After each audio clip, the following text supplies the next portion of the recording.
me go through the demo class. If you have any questions in between, you can raise. So let's make it more interactive session. So I'll just give you a gist about SAP, what SAP is all about, and we'll go through like what is that I'm gonna take you along. Yeah, hope you recollect this now. Right, this is the word we very often heard about, this enterprise resource planning. So what is this enterprise resource planning? Now this enterprise resource planning, if you try to understand, let's open up this word by word and try to understand what this means. Enterprise, it can be an organization, it can be a company, it can be industry, right? Whatever it is. Now if I want to run this, what do I require? We heard a lot about these resources. If you want to run any company or an organization or whatever, the basic resources we require is man, money, right? Material, right? And the machine. These are the 4 M's we kept on learning from our schooling days, all this. These are the 4 M's we kept on learning.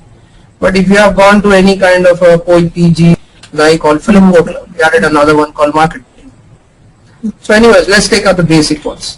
So these are the basic resources that the ways and forms might change. The material might change from company to company.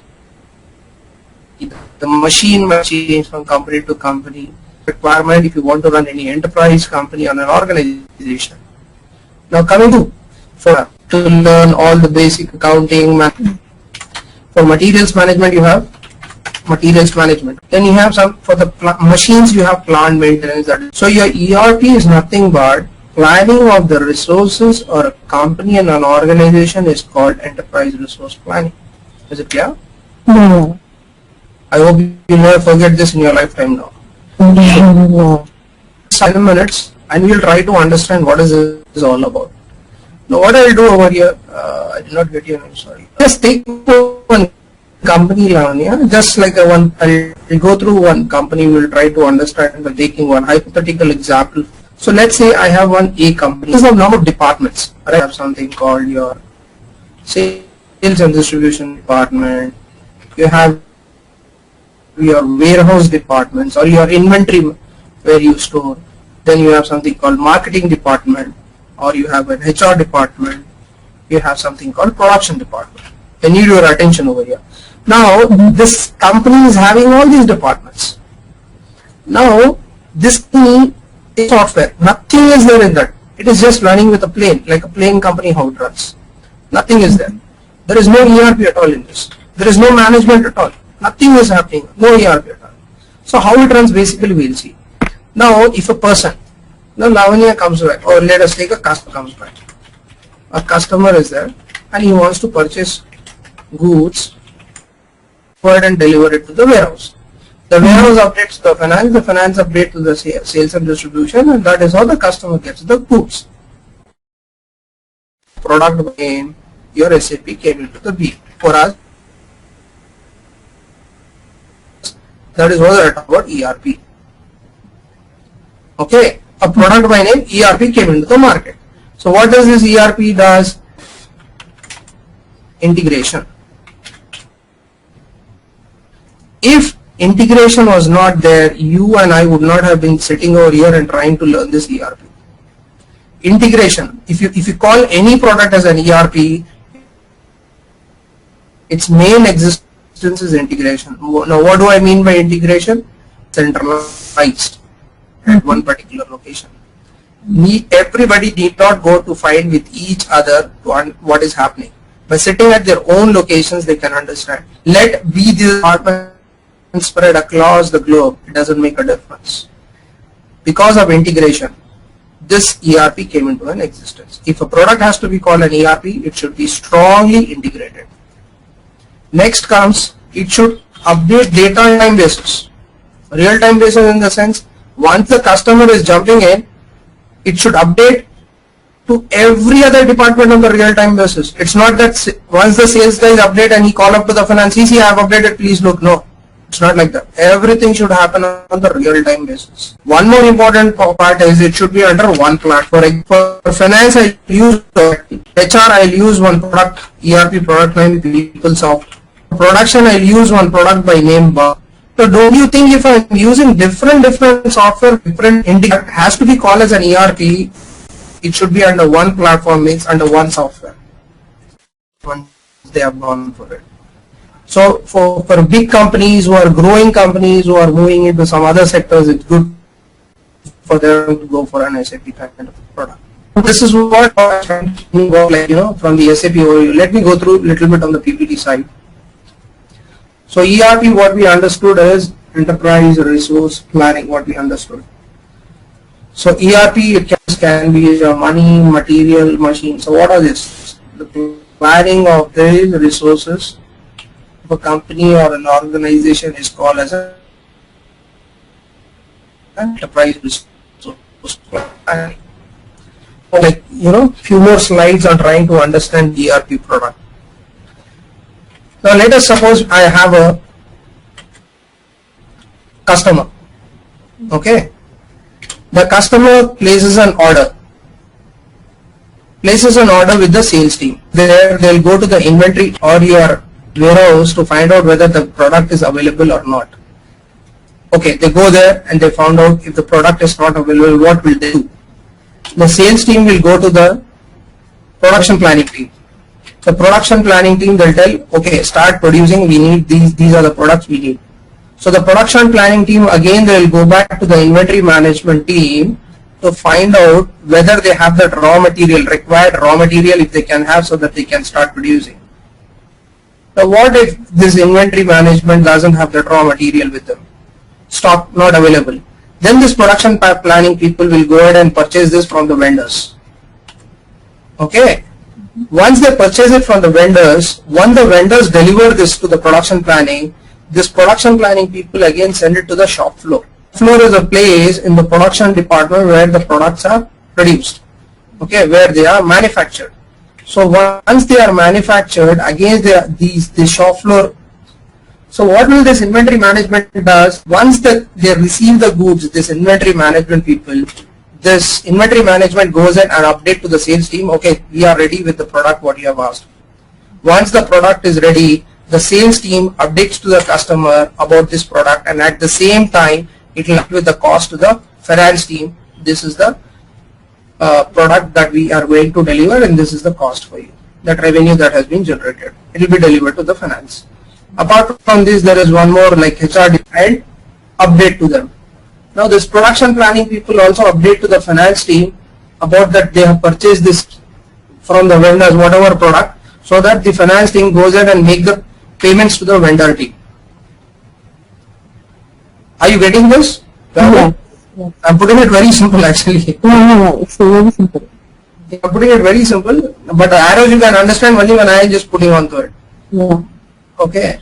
So once the product planning, whatever they produce, the finance team vendor with the cost, whatever they have to pay. The finance team pays it to them. Now the sales team does not have the required information from the inventory management. So what do? They immediately go to the inventory management to find out whether that particular product is. So in this meantime, what will happen? The customer to the inventory management, and they have to inquire about it, whether that particular product is available or not. So in this way, what will happen? They lose the customer. Losing the customer is nothing but what is happening? Your loss of revenue and the customer's dissatisfaction will come into being. Am I right? Yeah. So once it is done, then what will we do? Okay, now what will happen because of the inventory? Now we will go ahead and do the planning because we did not have this product. So let's go ahead, produce this product and we will keep it. Okay, we'll stock it and we'll keep it. So what will happen? They go to the production planning people to start producing. The production planning people will try to, now that they don't have that raw material. So what they will do? They immediately go and try to look for the raw material with the inventory management. So see, now what will happen? The production planning people actually should know that what is happening with that particular, they should have the track of that raw material. Now here the data is maintaining at two places. Production planning people also maintaining the data, inventory also maintaining the data. As per inventory, there is no raw material. Production planning, there is inventory. Okay. Now there is a lot of confusion. So what will happen? The data maintenance cost goes up because they are maintaining data at two places. One is at inventory and another one at the production planning. Right? Because the production planning people will try to analyze whether the raw material exists in inventory or not. Why do they have to go and input the data at the production planning itself, whether the raw material exists or not? Since the data is maintaining at the two places, then the data maintenance cost also goes up. So what will they do? Since there is no raw material, again they'll go ahead and purchase with the vendor. But when they realize that it is already lying with the inventory, so what will happen? This will lead to your inventory and material cost increases again, because there is communication gap between the inventory and the production planning. Then once they receive the goods, they send it to the shop floor. The shop floor, what will they do? The shop floor, they realize they are falling short of people. Okay, once they start the production. So then they'll touch base with the HR. We are falling short of people. So they have to recruit in a hurry. So once they do it in a hurry, the cost goes up. So ultimately the labor cost is increasing at that particular time. Right? So what will happen?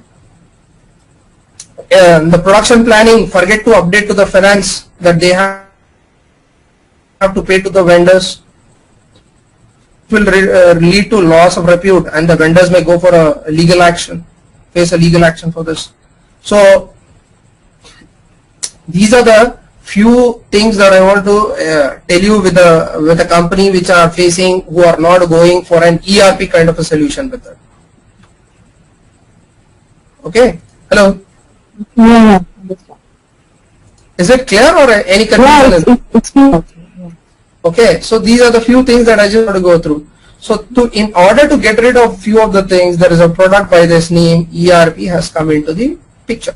This is what SAP does.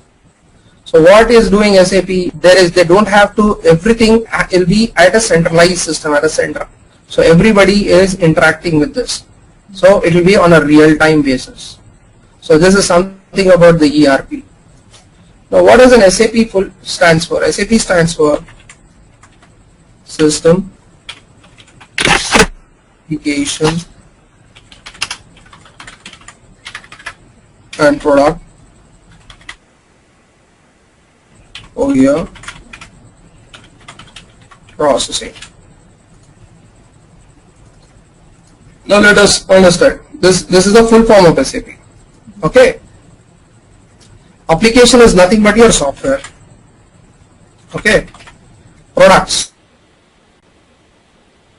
Your products are finance. We need to process the data. How? To a software. Where? In a system. System applications and product for data processing. Is it clear? Hello? Yeah. You can't hear me? Can you come again? You are not able to hear me? No, I could not get you, sorry. Can you hear me? So what I'm trying to do over here is I'm trying to explain you about this SAP, what it stands for. System Applications and Product for Data Processing. Okay. Now we'll try to understand, we'll put SAP into two. One is through functional and one is through technical. We'll divide into two. From functional perspective, we have finance. We have two modules. I'm putting at a higher level modules. Finance controlling. Then I have logistics. In logistics, I have sales and distribution, materials management, production planning, quality management, warehouse management, your WM, then you have your plant maintenance. From admin side, you have HR. From technical side, you have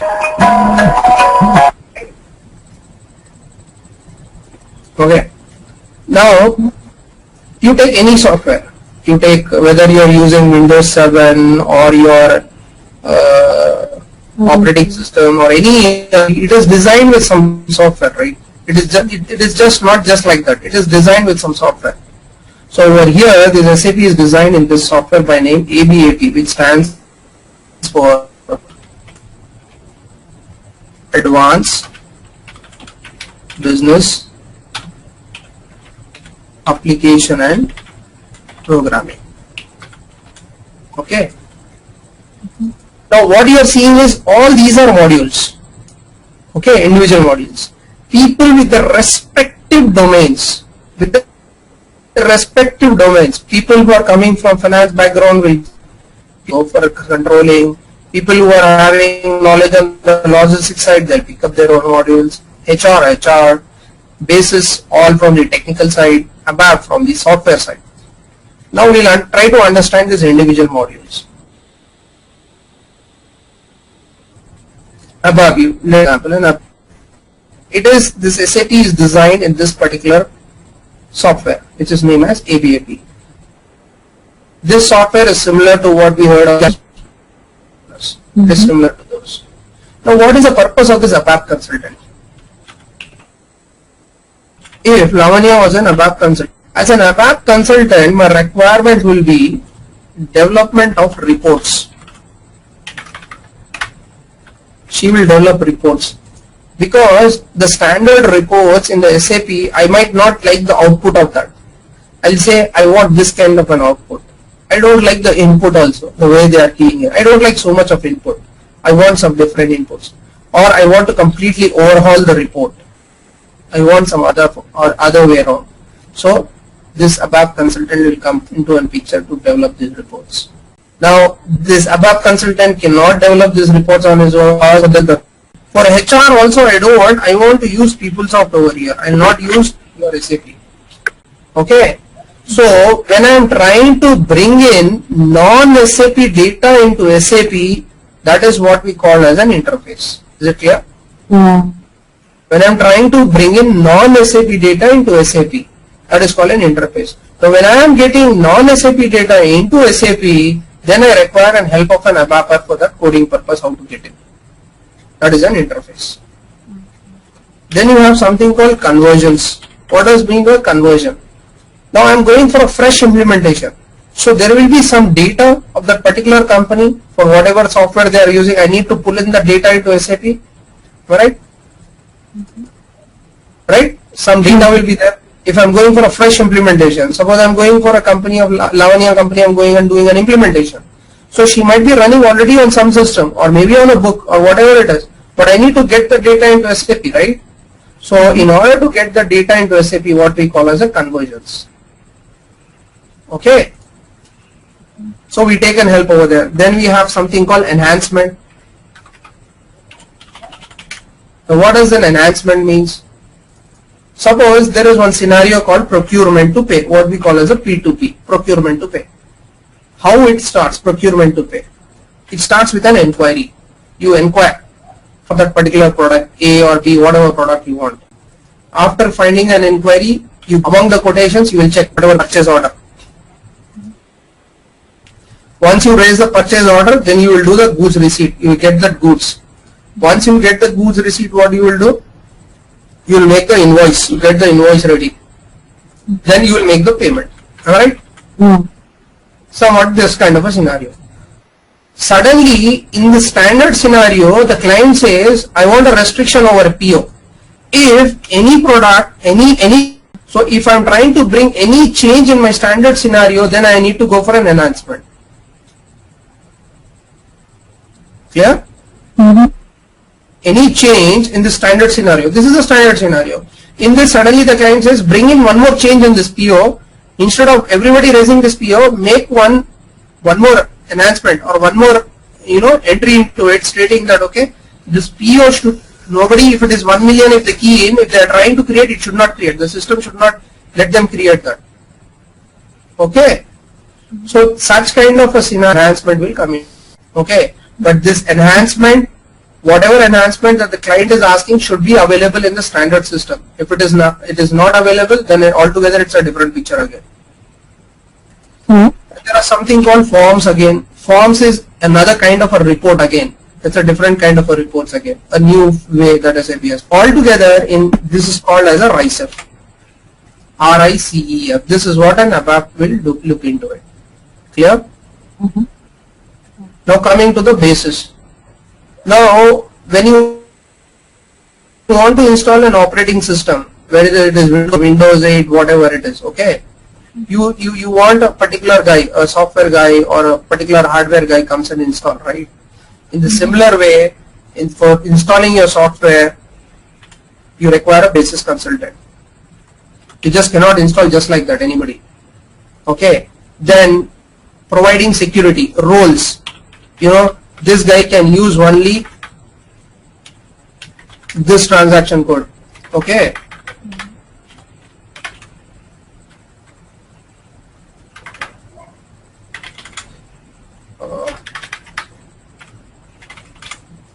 Okay, this guy restricting a role. Okay, now you are trying to say, okay, he cannot use this particular screen or that particular screen. Like if you go to the Windows kind of you can keep a restriction, right? If you want to keep it a profiles, you keep a profile, right? Somebody cannot access your system. You have a guest profile, you have your own profile by name. Similarly, in this security kind of a thing, you will have a big screen coming up where in that screen you are trying to put a certain fields that users should not access. And also the basis guy gets involved into providing the user IDs, to that user IDs, passwords and all those things. This is all related to your hardware and the software. That will be looked into by the basis guy. He will go and find out what kind of a requirement it is, how much software it is needed for so many employees, what are the, why are you doing all those things? What I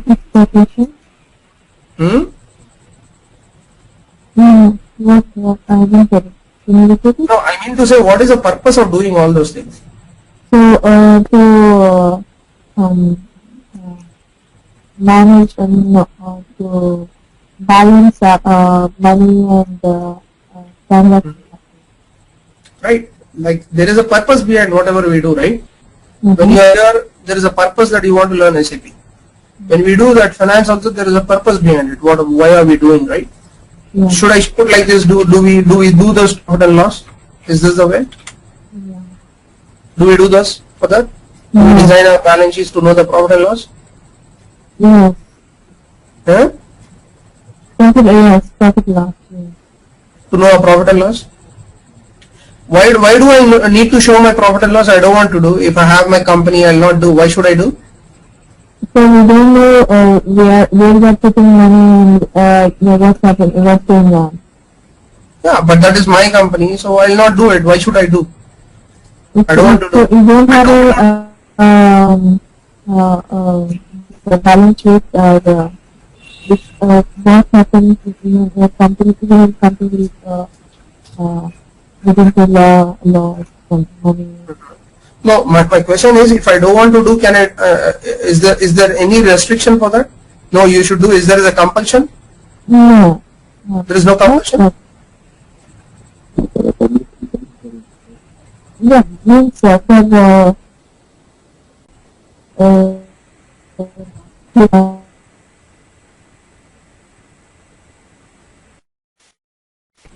law of the land says, please draw your P&L balance sheets, because end of the day you have to pay what?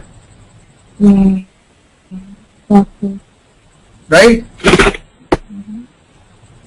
Am I right? Yeah. Apart from that, I agree with what you are telling. It will give us, there is nothing in that. Money going out, money coming in. That is what the basic function of finance is all about. Then why do we need CO? Manager accounting. Yeah. Costing, goods, inventory. You wanted to know, that is all for what? You are costing it for what? All for your internal purpose. Am I right? Yeah. It's all for our internal purpose. If you are doing whatever you are doing, the CEO is controlling of what? You are trying to control the expenditure. right? You are trying to analyze. Everything is for internal purpose. Am I right? Yeah.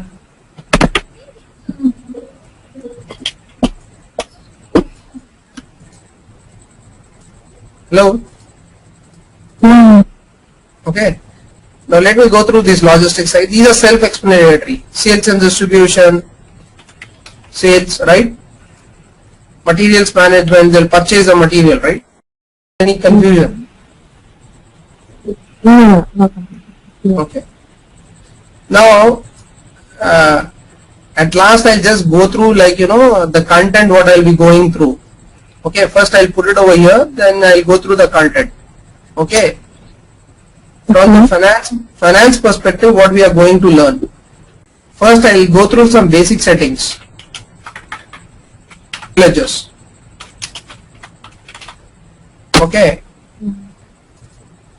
Then, in this general ledgers, when whatever we are doing things, there will be, each level will have a config.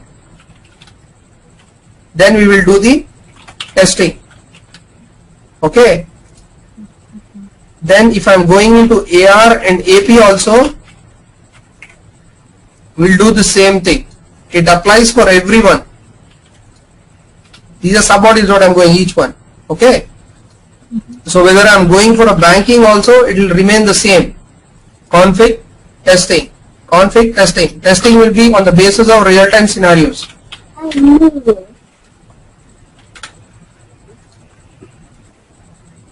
Okay. So always whenever we are running this time scenarios. So banking, when I will be doing banking, then we will going into asset accounting. Okay. I'm just putting at the higher level. I'll show you the content where you will have a what are we going to do in that also.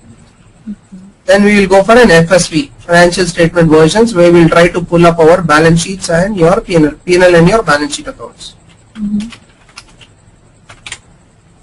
Similarly, we have something as CO. From controlling perspective, again I'll go through some basic settings over here. Then we'll go through some cost reporting purpose, specific reporting. We want FI, MM integration, FI, SD integration. This is from the integration point of view.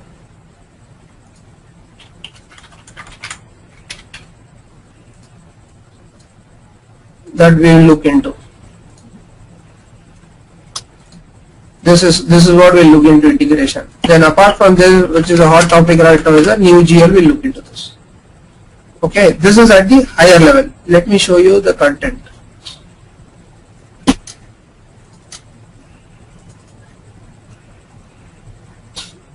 Okay, this is the content that I will be going through. Down here. We will design our own enterprise structure, our own company will set up our own company codes. We will design our own fiscal year. For a finance, we require a fiscal year where a company runs. We will design the fiscal year, we will design the own chart of accounts from the general ledger. So whatever we do, we will go ahead and do the testing. Then we have something called interest calculation where the company might have taken a loan, or I might charge to the customer interest for the late payments. We will do foreign currency valuations also.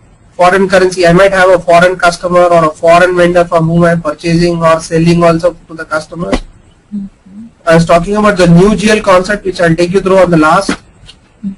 Then we'll go through accounts payable. Accounts payable is nothing but your vendors. Accounts receivable is nothing but your customers. There will on payments perspective. There are also from the credit memos, debit memos. Journal is nothing but which we have gone through as a petty cash book. We'll look into it. Then tax settings. We'll look into tax calculation and sales as per your US taxation, which runs on a jurisdiction level. And asset accounting also, we will design it as per your US GAAP general accepted accounting principles. We'll run according to that. Asset accounting. Asset accounting is very vital from the perspective of the US market. So we'll design that and also look into the methods how a depreciation will be calculated. Okay, then we'll run few scenarios and look into the reports. Then we'll go to this balance sheet and profit and loss, that is called as FSC, financial statement versions. Then this is what I was talking about, the integration point, where we will run O2C and your P2P.